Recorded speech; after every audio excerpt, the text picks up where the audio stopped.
Sa oled lõpuks otsustanud, et sa hakkad investeerima.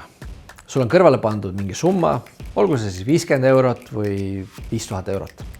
Ja nüüd tuleb see hetk, kus sa vaatad seda tohutut võimaluste valikut. Aktsiad, fondid, kinnisvara, krüpto, kuld, idufirmad, laenud. Ja mõtled, et kuhu kohta ma selle raha küll panen. Ja kõik räägivad midagi täiesti erinevat. Üks ütleb, et ainult indeksfondid. Teine vannub, et kinnisvara on ainus reaalne asi. Kolmas räägib krüptost kui uuest kullast. Nii et keda siis kuulata ja millistel alusel seda üldse valikut teha? Täna räägimegi sellest, milliste kriteeriumite põhjal sina saad aru, mis on sinu jaoks õige investeering. Mina olen Val Arumäe ja sa vaatad Starfish Academy kanalit, kus iga nädal jagame sinuga õppetunde rahast, investeerimisest ja ettevõtlusest. Kui need teemad sind kõnetavad, siis vajuta subscribe. Aga milliste kriteeriumite alusel siis hinnata, kuhu investeerida? Milleks ma seda raha üldse investeerin? Mida ma saavutada tahan? Ehk mis on sinu eesmärk? See võib tunduda nagu pisiasjana, aga just see küsimus paneb paika kogu su investeerimisstrateegia. Kui sa ei tea, kuhu sa tahad jõuda, siis on väga keeruline aru saada, milline tee sind sinna viib. Üks tee viib mägedesse, teine viib mere äärde ja kolmas viib metsa. Ja ise kui sa kuhugi jõuad, ei pruugi see olla see, mida sa tegelikult tahtsid. Täpselt sama on investeerimisega. Sinu eesmärk annab investeerimisele suuna ja mõtte. Kas sa kogud raha selleks, et 2 aasta pärast osta uus auto? Või sa tahad 10 aasta pärast oma ettevõtte müüa ja seni kõrvalt muud portfelli kasutada? Või sa mõtled juba ette 20-30 aasta kaugusele, et ehita endale üles rahulik ja jõukas pension? Need on kõik täiesti erinevad eesmärgid ja igaüks neist vajab erinevat ajahorisonti, riskitaset ja ka varaklassi.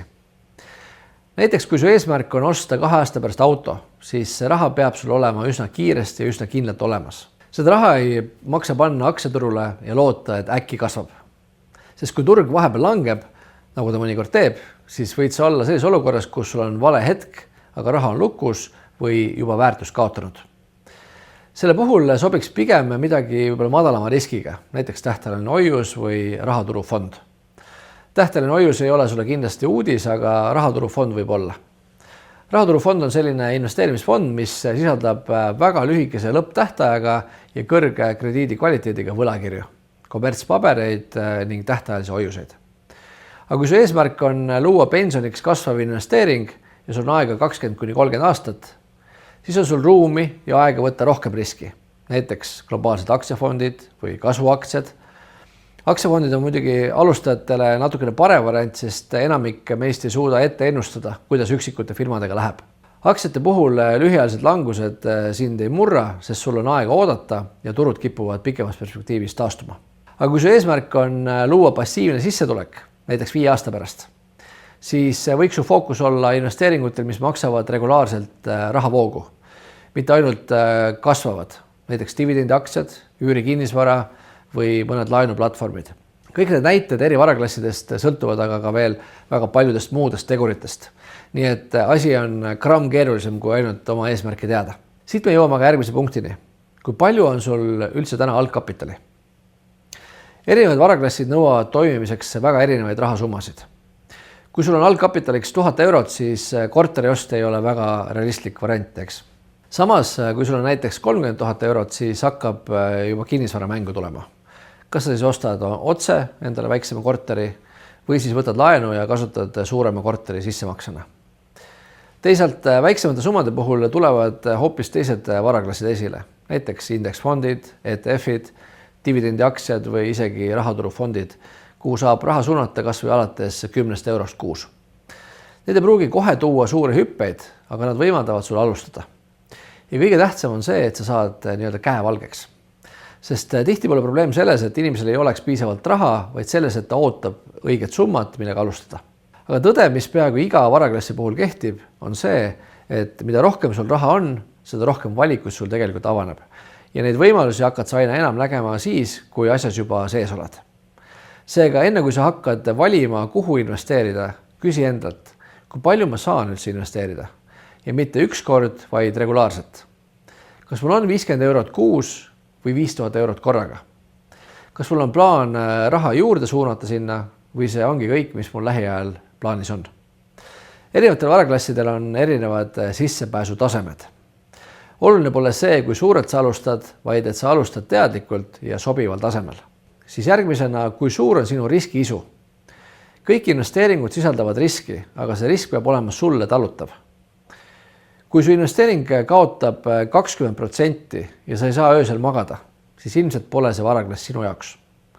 Kui sul on tugev närv ja sa ei lähe paanikasse, võib sul olla suurem osakaal aktsiates või volatiilsemates sektorites, näiteks nagu tehnoloogia või kasvavad turud või krüptovaluutad. Need võivad ajutiselt kõikuda, mõnikord ka päris jõuliselt, aga pikemas perspektiivis võivad need tuua sulle suuremat tootlust. Muidugi siis, kui sa ei müü valel hetkel. Aga kui sa oled pigem rahuotsija, inimene, kellele turvalisus ja kindlustunne on olulisem kui võib-olla selline potentsiaalne meeletu kasv, siis sul on täiesti aus eelistada stabiilsemaid varasid. Siis on hea vaadata näiteks selliseid varaklasse nagu võlakirjad, mis maksavad kindla protsendi intressi ja mille hind on üldiselt stabiilsem. Dividendiaktsiad, mis küll kõiguvad nagu kõik aktsiad, aga pakuvad rahalist puhvrit selliste regulaarsete dividendi väljamaksete näol.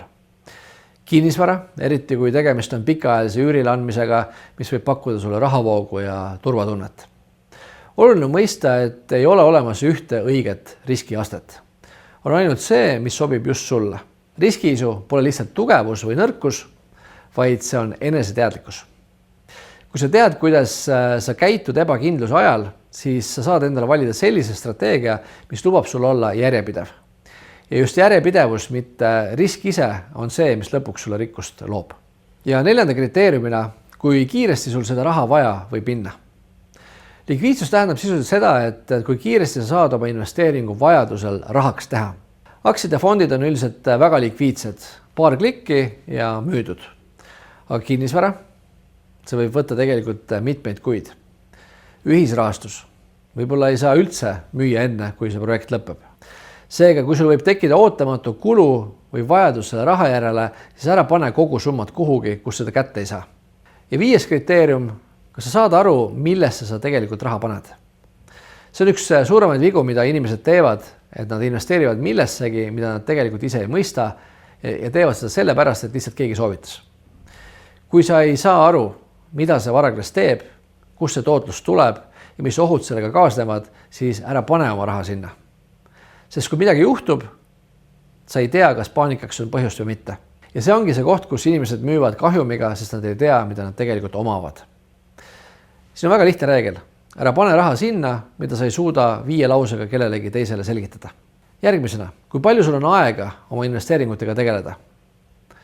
On väga suur vahe, kas sa tahad teha korra kuus ühe automaatse ülekande või sa tahad ise valida aktsiaid, jälgida turgu, analüüsida graafikuid. Indeksfondid ja laiapõhjalised investeerimisplatvormid sobivad hästi inimesele, kellel pole võib-olla nii palju aega või ka tahtmist igapäevaselt neid turge jälgida.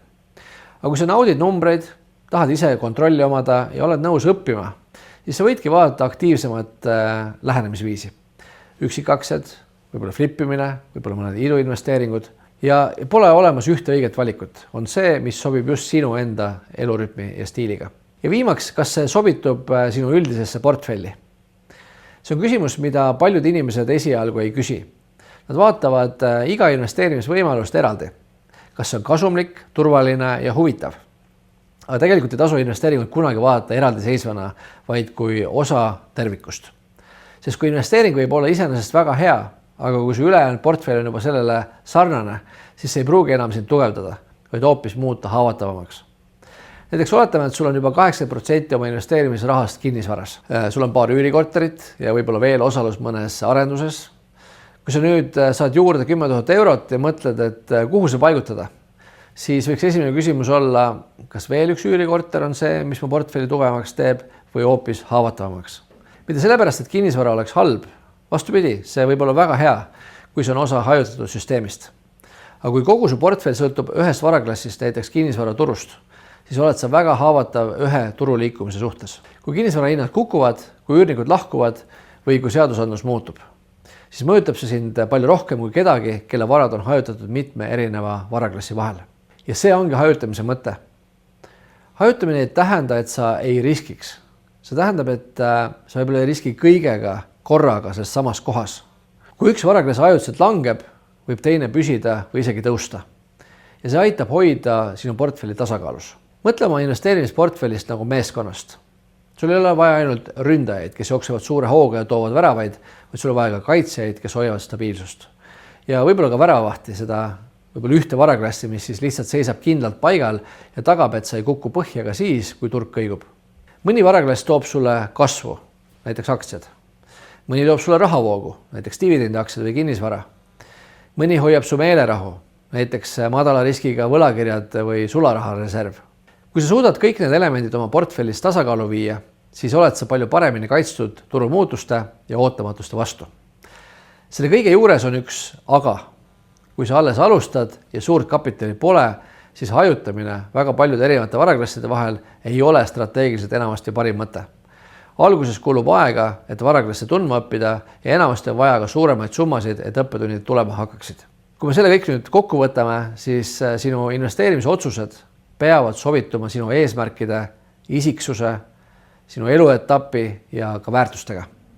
Sellepärast ei saa keegi kunagi öelda, et see on suurepärane investeering sinu jaoks. Kui see video aitas sul oma valikutes rohkem selgust saada, siis vajuta like, subscribe ja jaga sõbrale, kes seisab sarnaste küsimuste ees. Aitäh vaatamast ja kohtumiseni!